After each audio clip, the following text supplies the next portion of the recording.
Agradezco la invitación del Tercer Canal que me abrió el espacio de sus videocolumnas para poder narrar desde una perspectiva sociocultural la geografía humana de la indigencia en medio de la pandemia del COVID-19. He denominado este primer escrito La calle de los nadies.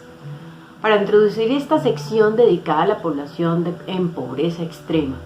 acoge el concepto técnico de la línea de indigencia, que es definida como población que no cubre sus necesidades básicas alimenticias, según el DNP. Desde una perspectiva antropológica, estas mediciones reducen a un término una diversidad de poblaciones en constante transformación, que merecen ser analizadas a profundidad. Personalmente considero son un grupo de personas que históricamente han hecho parte de los excluidos y por tanto los nadies, como lo denominaría en su poema Eduardo Galeano, que no tienen nombre sino número, que no figuran en la historia universal sino en la crónica roja de la prensa local. Los nadies que cuestan menos que la bala que los mata, reza el fragmento en su poema. Y no es para menos la descripción, pues por citar algunos ejemplos, tan solo en este país ha sido una práctica común la mal llamada limpieza social, y el paquete de la exclusión que hemos naturalizado como sociedad ha discriminado históricamente a todo aquel que no haga parte de la normalidad establecida por el control social.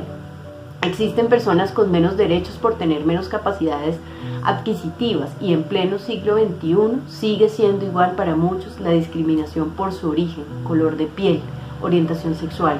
por enfermedades, adicciones, personas con discapacidades cognitivas o físicas, con enfermedades mentales, por el tipo de trabajo que hacen y en general por condiciones de vulnerabilidad, como muchos de los jóvenes seleccionados y víctimas de las ejecuciones extrajudiciales. Lo mismo ocurre con los grupos sociales ubicados en los barrios obreros y suburbios, sin derecho a calles pavimentadas ni servicios públicos, entre otros derechos.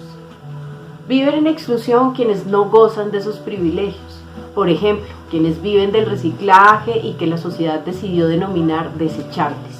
La misma sociedad que permite se reprime una manifestación de personas movida por pura y física hambre con la fuerza bruta del Escuadrón Móvil Antidisturbios SMAT, como lo vimos hace semanas en Bogotá. El COVID-19 ha permitido que sea mucho más evidente la situación de vulnerabilidad invisibilizadas intencionalmente, situación en la que muchos gobernantes no han querido poner la cara, a sabiendas que la manera como funciona la economía de la mano de los modelos de desarrollo y los tratados de libre comercio han privilegiado prioritariamente el sector financiero, sin profundizar ni mencionar los efectos de la corrupción destinada a robar a los más pobres. Es más,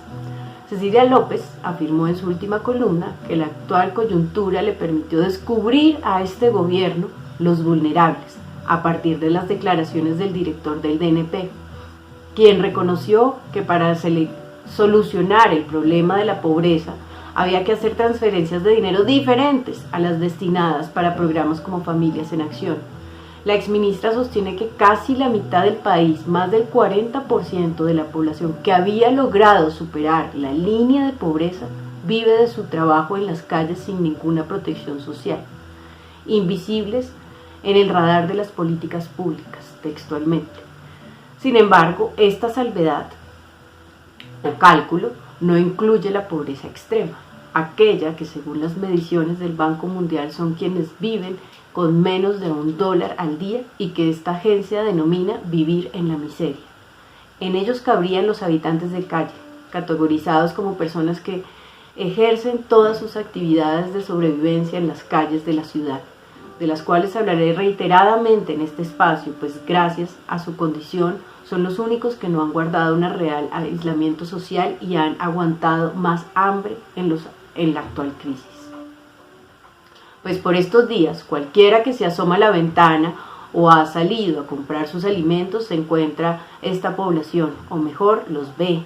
pues lejos de sus rutinas cotidianas es inevitable no toparse con ellos. Incluso esta población que antes intentaba esconderse prefiere estar visible para obtener alguna ayuda. También creo que para algunas personas es un descubrimiento observar que quienes viven en la calle son muchos y por estos días prácticamente son los guardianes de ella, que viven a la intemperie, que no tienen opción para cuidarse, expuestos como siempre a todo y ahora además al virus. Muchos de ellos se las rebuscan, van a los cerros y bajan eucalipto para vender, buscan en las basuras comida, le piden al que compra alimentos, revenden los productos e incluso, con mayor razón, disipan el hambre y el frío con algún psicoactivo. Algunas personas quisieran no verlos y al miedo que produce la amenaza de la pandemia se suma el temor por encontrárselos agresivos y con hambre. ¿Por qué siguen en la calle? Ellos podrían ser uno de los principales focos de contagio en los próximos días cuando se reactiven varios sectores de la sociedad. Por eso es importante saber qué servicio existe para ellos, quiénes son, cómo se están cuidando, de dónde provienen. Estas y otras inquietudes son las que seguiré esclareciendo desde la experiencia, el territorio y con una perspectiva crítica en esta primera tanda de videocolumnas.